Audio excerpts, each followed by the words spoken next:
ഓം ശാന്തി. 8/8/24 പ്രഭാതമുരളി ബാബ്ദാദ മധുബൻ. ബാബ പറയുന്നു, മധുരമായ കുട്ടികളെ, പിതാവ്, ടീച്ചർ, സദ്ഗുരു, ഈ 3 വാക്കുകൾ ഓർമ്മിക്കൂ. അപ്പോൾ അനേകം വിശേഷതകൾ വന്നു ചേരും. ചോദ്യം: ഏത് കുട്ടികളുടെ ഓരോ ചുവടിലും പദമങ്ങളുടെ സമ്പാദ്യം ശേഖരിക്കപ്പെട്ടുകൊണ്ടിരിക്കുന്നു? ഉത്തരം: ആരാണോ തൻ്റെ ഓരോ ചുവടും സർവീസിൽ മുന്നോട്ട് വെച്ചുകൊണ്ടിരിക്കുന്നത്, അവർ തന്നെയാണ് പദമങ്ങളുടെ സമ്പാദ്യം ശേഖരിക്കുന്നത്. അഥവാ ബാബയുടെ സർവീസിൽ ചുവട് വയ്ക്കുകയില്ലെങ്കിൽ പദമം എങ്ങനെ നേടും? സർവീസ് തന്നെയാണ് ഓരോ ചുവടിലും പദമം നൽകുന്നത്. ഇതിലൂടെ തന്നെയാണ് പദമാപദം പതി ആകുന്നത്. ചോദ്യം: ഏത് രഹസ്യം അറിയുന്നത് കാരണം കുട്ടികളായ നിങ്ങൾ എല്ലാവരുടെയും മംഗളകാരിയാകുന്നു? ഉത്തരം: ബാബ കുട്ടികളായ നമുക്ക് ഈ രഹസ്യം മനസ്സിലാക്കിച്ചു തന്നു. ഇത് എല്ലാവർക്കുമുള്ള ഒരേ ഒരു കടയാണ്. ഇവിടെ എല്ലാവർക്കും വരിക തന്നെ വേണം. ഇത് വളരെ ഗുഹ്യമായ രഹസ്യമാണ്. ഈ രഹസ്യം അറിയുന്ന കുട്ടികൾ തന്നെയാണ് എല്ലാവരുടെയും മംഗളകാരിയാകുന്നത്. ഓം ശാന്തി. ആത്മീയ പിതാവിൻ്റെ ആത്മീയ കുട്ടികളായ ഓരോരുത്തരും ഇതറിയുന്നുണ്ടാകും. ബാബ നമ്മുടെ പിതാവുമാണ്, ടീച്ചറുമാണ്, സദ്ഗുരുവുമാണ്. കുട്ടികൾ അറിയുന്നുണ്ട്. അറിയാമായിരുന്നിട്ടും അടിക്കടി മറന്നു പോകുന്നു. ഇവിടെ ആര് ഇരിക്കുന്നുവോ അവർ അറിയുന്നുണ്ടാകുമല്ലോ, പക്ഷേ മറന്നു പോകുന്നു. ലോകത്തുള്ളവരാണെങ്കിൽ തീർത്തും അറിയുന്നില്ല. ബാബ പറയുന്നു, കേവലം ഈ 3 വാക്കുകളെങ്കിലും ഓർമ്മയുണ്ടായിരിക്കുമെങ്കിൽ വളരെയധികം സർവീസ് ചെയ്യാൻ സാധിക്കും. എക്സിബിഷനിൽ അഥവാ മ്യൂസിയത്തിൽ നിങ്ങളുടെ അടുക്കൽ ധാരാളം പേർ വരുന്നു. വീട്ടിലും മിത്രസംബന്ധികളും മറ്റും ധാരാളം പേർ വരുന്നു. ആരും വന്നാലും മനസ്സിലാക്കിച്ചു കൊടുക്കണം, ആരെയാണോ ഭഗവാൻ എന്ന് പറയുന്നത് ആ ഒന്ന് ബാബയുമാണ്, ടീച്ചറുമാണ്, സദ്ഗുരുവുമാണ്. ഈ ഓർമ്മ ഉണ്ടായിരുന്നാലും നല്ലതാണ്. മറ്റാരുടെയും ഓർമ്മ വരരുത്. മറ്റാരെക്കുറിച്ചും ഇങ്ങനെ പറയാൻ സാധിക്കില്ല. കുട്ടികളായി നിങ്ങൾ അറിയുന്നുണ്ട്, നമ്മുടെ ബാബ പിതാവുമാണ്, ടീച്ചറുമാണ്, സദ്ഗുരുവുമാണ്. എത്ര സഹജമാണ്. എന്നാൽ ചിലരുടേത് കല്ല് ബുദ്ധിയാണ്. അവർക്ക് ഈ 3 വാക്ക് പോലും ബുദ്ധിയിൽ ധാരണ ചെയ്യാൻ സാധിക്കുന്നില്ല, മറന്നു പോകുന്നു. ബാബ നമ്മളെ മനുഷ്യനിൽ നിന്നും ദേവതയാക്കുന്നു. കാരണം പരിധിയില്ലാത്ത പിതാവാണല്ലോ. പരിധിയില്ലാത്ത പിതാവാണെന്നിരിക്കെ തീർച്ചയായും പരിധിയില്ലാത്ത സമ്പത്ത് തന്നെയായിരിക്കും നൽകുന്നത്. പരിധിയില്ലാത്ത സമ്പത്തുള്ളത് ദേവതമാരുടെ അടുക്കലാണ്. ഇത്രമാത്രം ഓർമ്മിച്ചാൽ പോലും വീട്ടിലും വളരെയധികം സർവീസ് ചെയ്യാൻ സാധിക്കും. എന്നാൽ ഇതുപോലും മറന്നു പോകുന്നത് കാരണം ആർക്കും പറഞ്ഞു കൊടുക്കാൻ സാധിക്കുന്നില്ല. അടിക്കടി മറന്നു പോകുന്നു. കാരണം മുഴുവൻ കൽപ്പത്തിലും മറന്നുപോയവരാണ്. ഇപ്പോൾ ബാബ ഇരുന്ന് മനസ്സിലാക്കിച്ചു തരുന്നു. വാസ്തവത്തിൽ ഈ ജ്ഞാനം വളരെ സിമ്പിളാണ്. പിന്നെ ഓർമ്മയുടെ യാത്രയിലൂടെ സമ്പൂർണമാകണം. ഇതിൽ പ്രയത്നമുണ്ട്. ബാബ നമ്മുടെ പിതാവുമാണ്. ശിക്ഷണവും നൽകുന്നു, സമ്പത്തും നൽകുന്നു, പവിത്രവും ആക്കുന്നു. കാരണം പതീത പാവനൻ ബാബയാണ്. കേവലം പറയുകയാണ്, എല്ലാവരോടും ഇത് പറയൂ, എന്നെ ഓർമ്മിക്കൂ. ബാബയുടെ സർവീസിൽ അല്പം പോലും ചുവട് വച്ചില്ലെങ്കിൽ അവർ പിന്നെ പദമങ്ങൾ എങ്ങനെ നേടും? സർവീസിലൂടെ മാത്രമേ പദം പതിയാകാൻ സാധിക്കുകയുള്ളൂ. സർവീസ് തന്നെയാണ് ഓരോ ചുവടിലും പദമങ്ങൾ കൊണ്ടുവരുന്നത്. സർവീസിനു വേണ്ടി കുട്ടികൾ എവിടെ നിന്നെല്ലാം ഓടിക്കൊണ്ടേയിരിക്കുന്നു. എത്ര ചുവടുകൾ വയ്ക്കപ്പെടുന്നു. പദമം, അതായത് 1,00,000 കോടി അവർക്ക് ലഭിക്കുമല്ലോ. ഇതും ബുദ്ധി പറയുന്നു, ആദ്യം ശൂദ്രനെ ബ്രാഹ്മണൻ ആക്കേണ്ടി വരും. ബ്രാഹ്മണനെ ആക്കാതിരിക്കുകയാണെങ്കിൽ എന്തായി മാറും? സർവീസ് ആവശ്യമാണല്ലോ. കുട്ടികൾക്ക് സർവീസിൻ്റെ സമാചാരവും കേൾപ്പിക്കുന്നത് ടെംപ്റ്റേഷൻ ഉണ്ടാകുന്നതിനു വേണ്ടിയാണ്. സർവീസിലൂടെ തന്നെയാണ് പദമങ്ങൾ ലഭിക്കുക. കേവലം ഒരു കാര്യം ഒരേ ഒരു കാര്യം കേൾപ്പിക്കൂ, അത് ലോകത്തിൽ മറ്റാരും അറിയുന്നില്ല. പരിധിയില്ലാത്ത പിതാവ് ബാബയാണ്, എന്നാൽ പിതാവിനെക്കുറിച്ച് ആർക്കും അറിയില്ല. വെറുതെ ഗോഡ് ഫാദർ എന്ന് മാത്രം പറഞ്ഞുകൊണ്ടിരിക്കുന്നു. ആ ഒന്ന് ടീച്ചറാണ് എന്നത് ആരുടെയും ബുദ്ധിയിൽ ഉണ്ടാകില്ല. സ്റ്റുഡൻറ്റിൻ്റെ ബുദ്ധിയിൽ എപ്പോഴും ടീച്ചറിൻ്റെ ഓർമ്മയുണ്ടായിരിക്കും. ആര് പൂർണ്ണ രീതിയിൽ പഠിക്കുന്നില്ലയോ അവരെ പഠിത്തമില്ലാത്തവർ എന്ന് പറയുന്നു. ബാബ പറയുന്നു, സാരമില്ല, നിങ്ങൾ എന്തു തന്നെ പഠിച്ചിട്ടില്ലെങ്കിൽ പോലും നമ്മൾ സഹോദരന്മാരാണ്, നമ്മുടെ പിതാവ് പരിധിയില്ലാത്തതാണ് എന്നത് മനസ്സിലാക്കാൻ സാധിക്കുമല്ലോ. ബാബ വരുന്നത് തന്നെ ഒരു ധർമ്മം സ്ഥാപിക്കാനാണ്, ബ്രഹ്മാവിലൂടെ ചെയ്യുന്നു. എന്നാൽ ലോകർ ഒന്നും മനസ്സിലാക്കുന്നില്ല. ഈശ്വരൻ അഥവാ ഒരിക്കലും വന്നിട്ടില്ലായിരുന്നുവെങ്കിൽ ആ ഒന്നിനെ വിളിക്കുന്നത് തന്നെ എന്തുകൊണ്ട്? ഹേ ലിബറേറ്റർ വരൂ, ഹേ പതീത പാവന വരൂ എന്നെല്ലാം. പതീത പാവനെ ഓർമ്മിക്കുന്നു എന്നിരിക്കെ പിന്നെ ശാസ്ത്രം എന്തിനു പഠിക്കുന്നു? തീർത്ഥസ്ഥാനങ്ങളിൽ എന്തിനു പോകുന്നു? അവിടെ ഇരിക്കുകയാണോ? പതീത പാവനൻ ഈശ്വരനാണ്. അപ്പോൾ ഗംഗാ സ്നാനത്തിലൂടെയോ മറ്റോ ആർക്കെങ്കിലും എങ്ങനെയാണ് പാവനമാകാൻ സാധിക്കുക എന്നത് ആരും അറിയുന്നതേയില്ല. സ്വർഗത്തിൽ ആർക്കെങ്കിലും എങ്ങനെയാണ് പോകാൻ സാധിക്കുന്നത്? ജന്മം ഇവിടെ തന്നെ എടുക്കേണ്ടതുണ്ട്. പുതിയ ലോകവും പഴയ ലോകവും തമ്മിൽ വ്യത്യാസമുണ്ടല്ലോ. ഇതിനെ സത്യുഗം എന്ന് പറയില്ല. ഇപ്പോൾ കലിയുഗമാണല്ലോ. മനുഷ്യരുടേതാണെങ്കിൽ തീർത്തും കല്ലുബുദ്ധിയാണ്. എവിടെയെങ്കിലും ഒരല്പം സുഖം കാണുകയാണെങ്കിൽ സ്വർഗമാണ് എന്ന് വിചാരിക്കും. ഇത് ബാബ തന്നെയാണ് മനസ്സിലാക്കിച്ചു തരുന്നത്. ബാബ അധിക്ഷേപിക്കുക ഒന്നും ചെയ്യുന്നില്ല. ബാബ ശിക്ഷണവും നൽകുന്നു, സർവർക്കും സദ്ഗതിയും നൽകുന്നു. ഭഗവാൻ പിതാവാണ്. അപ്പോൾ പിതാവിൽ നിന്നും തീർച്ചയായും ചിലത് ലഭിക്കേണ്ടതാണല്ലോ. ബാബ എന്ന വാക്കേ ഇങ്ങനെയാണ്. അതിൽ സമ്പത്തിൻ്റെ സുഗന്ധം തീർച്ചയായും വരുന്നു. എത്ര തന്നെ ഇളയച്ചനോ അമ്മാവനോ മറ്റോ ഉണ്ടായിരുന്നാലും അവരിൽ നിന്നും സമ്പത്തിൻ്റെ സുഗന്ധം വരുന്നില്ല. അന്തർമുഖമായി ചിന്തിക്കണം, ബാബ ശരിയാണോ പറയുന്നത്? ഗുരുവിൻ്റെ അടുക്കൽ ധനസമ്പത്തുകളൊന്നും ഉണ്ടായിരിക്കില്ല. അവരാണെങ്കിൽ സ്വയമേ വീടും കുടുംബവും ഉപേക്ഷിക്കുന്നു. നിങ്ങൾ വികാരങ്ങളെ സന്യാസം ചെയ്തു. അവർ പറയുന്നു, നമ്മൾ വീടും കുടുംബവും ഉപേക്ഷിച്ചു. നിങ്ങൾ പറയുന്നു, നമ്മൾ മുഴുവൻ ലോകത്തിലെയും വികാരങ്ങളെ സന്യസിക്കുന്നു. പുതിയ ലോകത്തിലേക്ക് പോകുന്നത് എത്ര സഹജമാണ്. നമ്മൾ മുഴുവൻ പഴയ സൃഷ്ടിയെയും തമോ പ്രധാന ലോകത്തെയും സന്യസിക്കുന്നു. സത്യയുഗമാണ് പുതിയ ലോകം.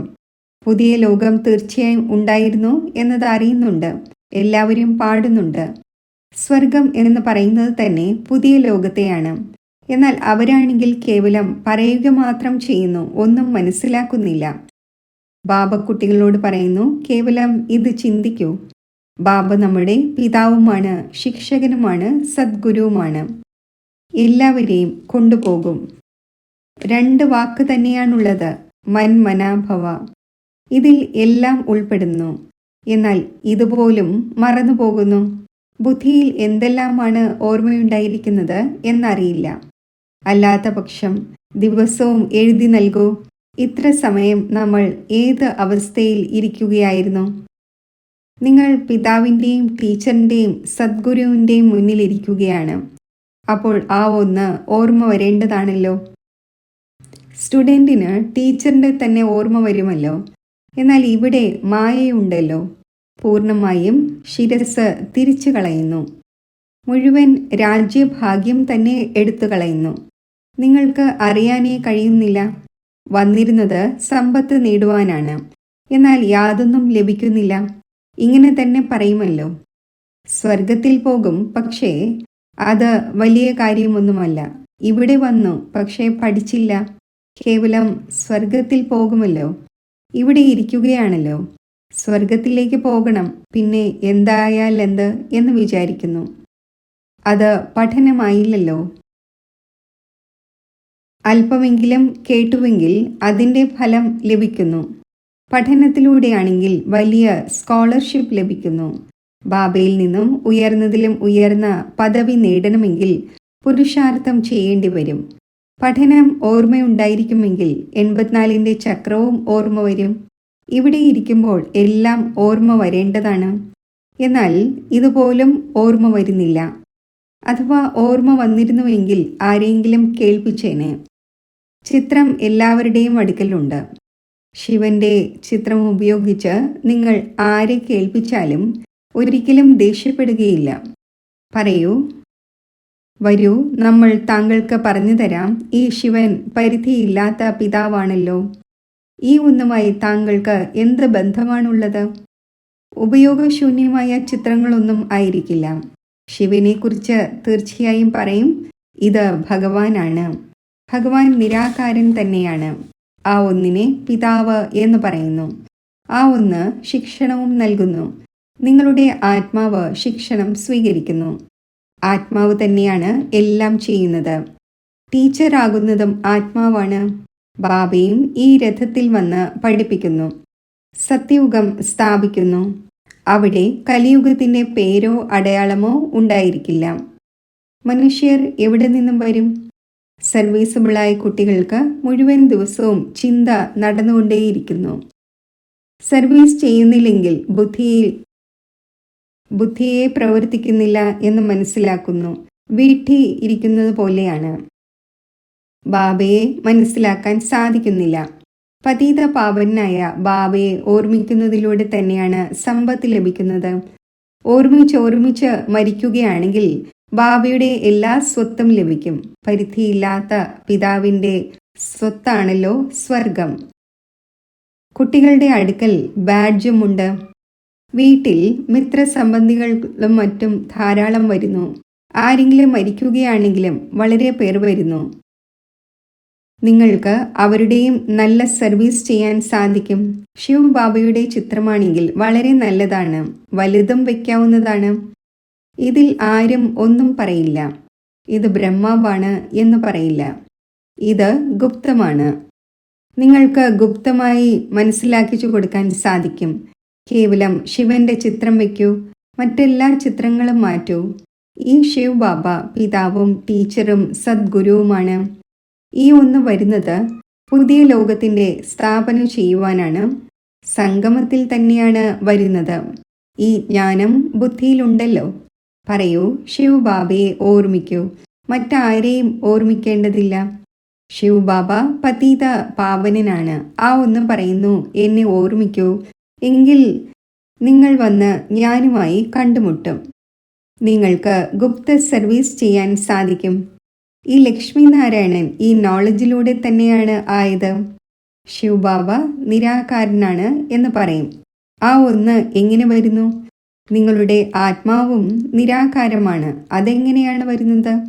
അതും മുകളിൽ നിന്ന് തന്നെയാണ് വരുന്നത്. പാർട്ട് അഭിനയിക്കുവാൻ. ഇതും ബാബ വന്ന് മനസ്സിലാക്കിച്ചു തരുന്നു. കാളയിൽ വരിക സാധ്യമല്ല. എങ്ങനെ സംസാരിക്കും? സാധാരണ വൃദ്ധ ശരീരത്തിലാണ് വരുന്നത്. മനസ്സിലാക്കിച്ചു കൊടുക്കുന്നതിനും വളരെയധികം യുക്തി വേണം. ചിലർ ചോദിക്കുന്നു, നിങ്ങൾ ഭക്തി ചെയ്യുന്നില്ലേ? പറയൂ, നമ്മൾ എല്ലാം ചെയ്യുന്നുണ്ട്. യുക്തിയോടെ നടക്കേണ്ടതുണ്ട്. ആരെങ്കിലും ഉയർത്തുന്നതിനു വേണ്ടി ചിന്തിക്കണം. എന്ത് യുക്തി രചിക്കട്ടെ? ആരെയും അതൃപ്തമാക്കരുത്. ഗൃഹസ്ഥ വ്യവഹാരത്തിലിരിക്കവേ കേവലം പവിത്രമായി കഴിയണം. നിങ്ങൾ പറയുന്നു, ബാബ, സർവീസ് ലഭിക്കുന്നില്ല. സർവീസ് വളരെയധികം ചെയ്യാൻ സാധിക്കും. ഗംഗാ തീരത്ത് പോയിരിക്കൂ. പറയൂ, ഈ ജലത്തിൽ സ്നാനം ചെയ്യുന്നതിലൂടെ എന്തുണ്ടാകും? പാവനമായി മാറുമോ? നിങ്ങളാണെങ്കിൽ ഭഗവാനോട്, ഹേ പതീത പാവന, വരൂ, വന്ന് പാവനമാക്കൂ എന്ന് പറയുന്നു. പിന്നെ ആ ഒന്നാണോ പതീത പാവനൻ, അതോ ഇതാണോ? ഇങ്ങനെയുള്ള നദികൾ ധാരാളമുണ്ട്. പതീത പാവനായ ബാബ ഒന്നേ ഉള്ളൂ. ഈ ജലത്തിൻ്റെ നദികളാണെങ്കിൽ എല്ലായ്പ്പോഴും ഉണ്ട്. ബാബയ്ക്കാണെങ്കിൽ പാവനമാക്കുന്നതിന് വേണ്ടി വരേണ്ടി വരുന്നു. വരുന്നതും പുരുഷോത്തമ സംഗമയുഗത്തിലാണ്. വന്ന് പാവനമാക്കി മാറ്റുന്നു. അവിടെ പതീതമായ ആരുമുണ്ടായിരിക്കില്ല. നാമം തന്നെ സ്വർഗം, പുതിയ ലോകം എന്നാണ്. ഇപ്പോഴാണെങ്കിൽ പഴയ ലോകമാണ്. ഈ സംഗമയുഗത്തെക്കുറിച്ച് നിങ്ങൾക്ക് തന്നെയാണ് അറിയാമായിരിക്കുന്നത്. മറ്റാർക്കും മനസ്സിലാക്കാൻ സാധിക്കില്ല. ബാബയാണെങ്കിൽ അനേകം പ്രകാരത്തിലുള്ള സർവീസിൻ്റെ യുക്തികൾ മനസ്സിലാക്കിച്ചു തരുന്നു. വിഡ്ഢിയും ആകാതിരിക്കൂ. അമർനാഥിലും പ്രാവുകൾ ഉണ്ട് എന്ന് പറയുന്നു. പിജിയൺ സന്ദേശം എത്തിക്കുന്നു. പരമാത്മാവിൻ്റെ സന്ദേശം മുകളിൽ നിന്നും പ്രാവ് കൊണ്ടുവരികയൊന്നുമില്ല. ഇതും പരിശീലിപ്പിക്കുന്നതാണ്.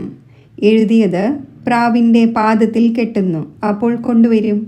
അതിന് സഹജമായ രീതിയിൽ ധാന്യകണം ലഭിക്കുന്നു, അപ്പോൾ മറ്റെവിടെയും അലയേണ്ട ആവശ്യമില്ല. നിങ്ങൾക്കും ഇവിടെ ധാന്യകണം ലഭിക്കുന്നു. നിങ്ങളുടെ ബുദ്ധിയിൽ വിശ്വത്തിൻ്റെ ചക്രവർത്തി പദമുണ്ട്, അത് ഇവിടെ നിന്നും ലഭിക്കുന്നു. പ്രാവ് വിചാരിക്കുന്നു ധാന്യകണം ഇവിടെ നിന്നും ലഭിക്കുന്നു, അപ്പോൾ പിന്നെ ശീലമാകുന്നു. നിങ്ങളാണെങ്കിൽ ചൈതന്യമാണ്. നിങ്ങൾക്ക് അവിനാശി ജ്ഞാനരത്നങ്ങളുടെ ധാന്യകണം ലഭിക്കുന്നു. കുരുവികൾ സാഗരത്തെ വറ്റിച്ചതായി ശാസ്ത്രങ്ങളിലുമുണ്ട്. ധാരാളം കഥകൾ എഴുതിയിരിക്കുന്നു. മനുഷ്യർ പറയും സത്യം എന്ന്, പിന്നെ പറയുന്നു സാഗരത്തിൽ നിന്നും ദേവത വന്നു, രത്നങ്ങളുടെ താലങ്ങൾ നിറച്ചു കൊണ്ടുവന്നു. സത്യം എന്ന് പറയുന്നു. ഇപ്പോൾ സമുദ്രത്തിൽ നിന്നും ദേവത എങ്ങനെ വരുവാനാണ്? സമുദ്രത്തിൽ മനുഷ്യനോ ദേവതയോ വസിക്കുന്നുണ്ടോ? യാതൊന്നും മനസ്സിലാക്കുന്നില്ല. ജന്മജന്മാന്തരങ്ങളായി അസത്യം തന്നെ പഠിക്കുകയും കേൾക്കുകയും ചെയ്തുകൊണ്ടിരിക്കുന്നു. അതിനാൽ അസത്യമായ മായ എന്ന് പറയുന്നു. സത്യവും അസത്യവുമായ ലോകം തമ്മിൽ എത്ര രാപ്പകലിൻ്റെ വ്യത്യാസമുണ്ട്. അസത്യം പറഞ്ഞു പറഞ്ഞ് ഇൻസോൾവെൻ്റ് ആയിരിക്കുന്നു. നിങ്ങൾ എത്ര യുക്തിയോടെ മനസ്സിലാക്കിച്ചു കൊടുക്കുന്നു. എന്നിട്ടും കോടിയിൽ ചിലരുടെ ബുദ്ധിയിൽ മാത്രമാണ് ഇരിക്കുന്നത്. ഇത് വളരെ സഹജമായ ജ്ഞാനവും സഹജ യോഗവുമാണ്. പിതാവിനെയും ടീച്ചറിനെയും സദ്ഗുരുവിനെയും ഓർമ്മിക്കുന്നതിലൂടെ ആ ഒന്നിൻ്റെ വിശേഷതകളും ബുദ്ധിയിൽ വരും. തൻ്റെ പരിശോധന നടത്തേണ്ടത് ആവശ്യമാണ്. നമ്മളെല്ലാവരും ബാബയെ ഓർമ്മിക്കുന്നുണ്ടോ, അതോ മറ്റു ഭാഗത്തേക്ക് ബുദ്ധി പോകുന്നുണ്ടോ? നിങ്ങളുടെ ബുദ്ധിക്ക് ഇപ്പോൾ അറിവ് ലഭിക്കുന്നു. എത്ര മധുരമധുരമായ കാര്യങ്ങൾ ബാബ മനസ്സിലാക്കിച്ചു തരുന്നു, യുക്തികൾ പറഞ്ഞു തരുന്നു. നിങ്ങൾ ആർക്കെങ്കിലും ഇരുന്ന് മനസ്സിലാക്കിച്ചു കൊടുക്കുകയാണെങ്കിൽ പിന്നെ നിങ്ങളുടെ ശത്രുവുമാകില്ല. ശിവ് ബാബ തന്നെയാണ് നിങ്ങളുടെ പിതാവും ടീച്ചറും സദ്ഗുരുവും. ആ ഒന്നിനെ ഓർമ്മിക്കൂ. മനസ്സിലാക്കിച്ചു കൊടുക്കുന്നതിൻ്റെ യുക്തി രചിക്കണം. ബ്രഹ്മാവിൻ്റെ ചിത്രത്തിൻ്റെ കാര്യത്തിൽ ധാരാളം പേർ പിന്നാലെ കൂടുന്നു, ചോദിക്കുന്നു എന്നർത്ഥം. ശിവന്റെ ചിത്രം കണ്ടാൽ ഒരിക്കലും അവഗണിക്കില്ല. ഇത് ആത്മാക്കളുടെ പിതാവാണല്ലോ, അപ്പോൾ പിതാവിനെ ഓർമ്മിക്കൂ. ഇതിലൂടെ ധാരാളം പേരുടെ നേട്ടം ഉണ്ടായേക്കാം. ഈ ഒന്നിനെ ഓർമ്മിക്കുന്നതിലൂടെ നിങ്ങൾ പതിതത്തിൽ നിന്നും പാവനമായി മാറും. അത് സർവരുടെയും പിതാവാണ്. ഒരു ബാബയെ അല്ലാതെ മറ്റാരുടെയും ഓർമ്മ വരാൻ പാടില്ല. മറ്റ് കൂട്ടുകെട്ട് വേർപെടുത്തി ഒരു കൂട്ടുകെട്ട് യോജിപ്പിക്കണം. ഇതാണ് ആരുടെയും മംഗളം ചെയ്യുന്നതിനുള്ള യുക്തികൾ. ബാബയെ ഓർമ്മിക്കാനേ സാധിക്കുന്നില്ലെങ്കിൽ എങ്ങനെ പാവനമാകും? വീട്ടിലും നിങ്ങൾക്ക് വളരെയധികം സർവീസ് ചെയ്യാൻ സാധിക്കും. ധാരാളം മിത്രസംബന്ധികളെയും മറ്റും നിങ്ങൾക്ക് ലഭിക്കും. ഭിന്ന ഭിന്ന യുക്തികൾ രചിക്കൂ. വളരെ പേരുടെ മംഗളം ചെയ്യാൻ സാധിക്കും. കട ഒന്നേ ഉള്ളൂ, മറ്റൊരു കടയുമില്ല. അപ്പോൾ എവിടെ പോകുവാനാണ്? ശരി, മധുരമധുരമായ വളരെ കാലം വേർപിരിഞ്ഞ ശേഷം തിരിച്ചു കിട്ടിയ കുട്ടികൾക്ക് മാതാവും പിതാവുമായ ബാബ്ദാദയുടെ സ്നേഹസ്മരണകൾ. Good morning. ആത്മീയ പിതാവിൻ്റെ ആത്മീയ കുട്ടികൾക്ക് നമസ്തേ. ധാരണയ്ക്കുള്ള മുഖ്യസാരം: ഗൃഹസ്ഥ വ്യവഹാരത്തിൽ വളരെ യുക്തിയോടെ നടക്കണം. ആരെയും അതൃപ്തവും ആക്കരുത്. തീർച്ചയായും പവിത്രവുമാകണം. ഒരു ബാബയിൽ നിന്നും അവിനാശി ജ്ഞാനരത്നങ്ങളുടെ ധാന്യകണങ്ങൾ സ്വീകരിച്ച് തൻ്റെ ബുദ്ധിയാകുന്ന സഞ്ചി നിറയ്ക്കണം. ബുദ്ധിയെ അലയിക്കരുത്. സന്ദേശവാഹകരായി സർവർക്കും ബാബയുടെ സന്ദേശം നൽകണം. വരദാനം: പരിധിയില്ലാത്ത വൈരാഗ്യവൃത്തിയിലൂടെ സർവമോഹങ്ങളിൽ നിന്നും മുക്തമായിരിക്കുന്ന സത്യമായ രാജഋഷിയായി ഭവിക്കട്ടെ. രാജഋഷി എന്നാൽ ഒരു ഭാഗത്ത് രാജ്യം, മറുഭാഗത്ത് ഋഷി എന്നാൽ പരിധിയില്ലാത്ത വൈരാഗി, അഥവാ സ്വയം തന്നിലോ വ്യക്തിയിലോ വസ്തുവിലോ എവിടെയെങ്കിലും മോഹമുണ്ടെങ്കിൽ രാജഋഷിയല്ല. ആർക്കാണോ സങ്കല്പത്തിൽ പോലും അല്പം മോഹമുള്ളത്, അവരുടെ പാദം 2 തോണിയിലായി. പിന്നെ ഇവിടുത്തേതുമായിരിക്കില്ല, അവിടുത്തേതുമായിരിക്കില്ല. അതിനാൽ രാജഋഷിയാകൂ, പരിധിയില്ലാത്ത വൈരാഗിയാകൂ. അതായത് ഒരു ബാബ, രണ്ടാമതാരുമില്ല. ഈ പാഠം ഉറപ്പിക്കൂ. സ്ലോഗൻ: ക്രോധം അഗ്നി രൂപമുള്ള ഒന്നാണ്. അത് സ്വയം തന്നെയും കത്തിക്കുന്നു, മറ്റുള്ളവരെയും കത്തിക്കുന്നു. ഓം ശാന്തി.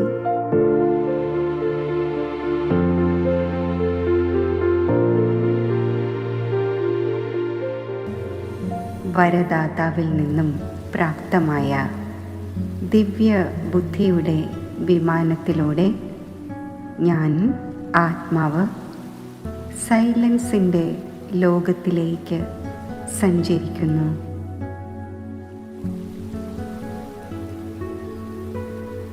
സ്വീറ്റ് സൈലൻസ് ഹോമിൽ ശാന്ത സ്വരൂപ അവസ്ഥയിൽ ഞാൻ സ്ഥിതി ചെയ്യുന്നു.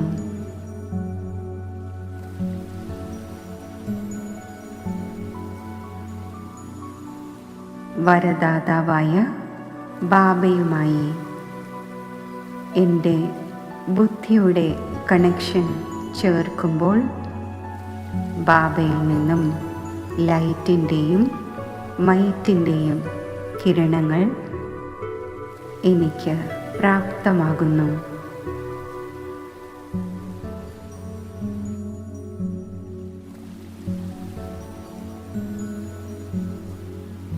സർവശക്തിവാനായ ശിവ് ബാബയിൽ മുറിയാത്ത ബുദ്ധിയോഗം ചേർത്ത് ഞാൻ വിശ്വമംഗളകാരി സ്വരൂപം ധാരണ ചെയ്യുന്നു.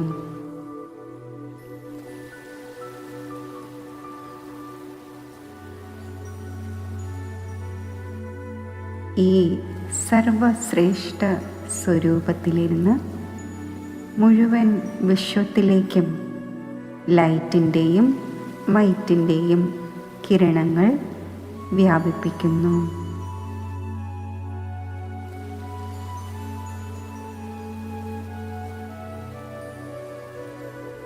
വരദാതാവായ ബാബയിൽ നിന്നും ലഭിച്ച സദോപ്രധാന ദിവ്യ ബുദ്ധിയുടെ ഗോൾഡൻ ഗിഫ്റ്റ് ഞാൻ സദാ നിലനിർത്തും എന്ന ദൃഢസങ്കല്പത്തോടെ മസ്തക സിംഹാസനത്തിൽ